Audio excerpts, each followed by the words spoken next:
He who fears he will suffer already suffers because he fears. Michael de Montaigne.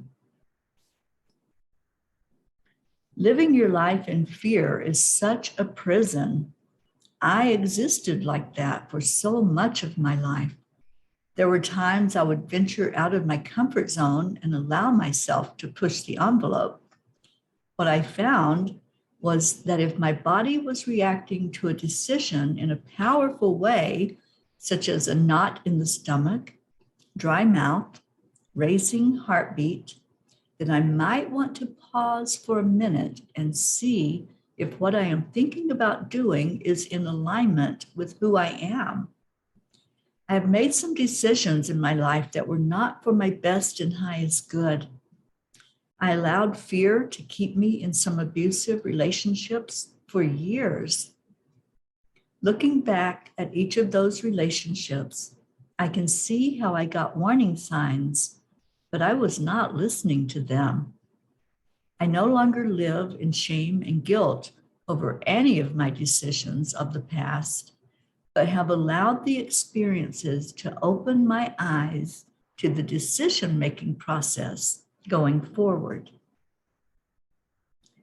Dear angels, how can we stay connected in our power and be more aware of walking down a path that takes us away from our purpose? Dear ones, sometimes you allow your strong desires to fit in to keep you from seeing a situation in its entirety. In moments where you find yourself following along with the crowd instead of examining your own thoughts and then acting, you are not standing in your power. You are given the power of discernment for a reason. Weigh your actions before jumping off the ledge that you see others jumping from. We encourage you to open your eyes to possibility while realizing that each action you take will have some consequence. In each case, do the litmus test to see if it is what your heart says to do and not your ego.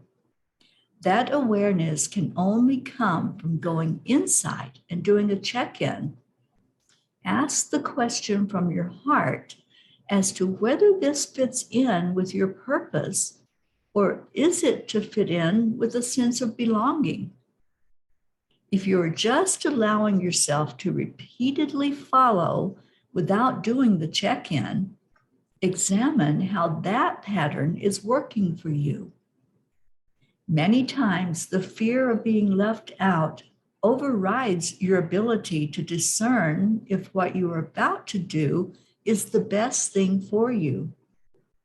Those who allow themselves to be free thinkers are the ones you now consider the influencers, the wayshowers, because they stepped away from the accepted way of how things were to ask if there was a better way for them.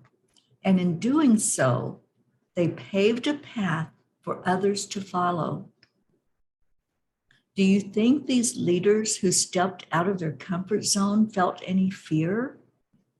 We assure you they did the check-in to see if they were hearing their higher self guiding them to the path where there were hidden gems to uncover.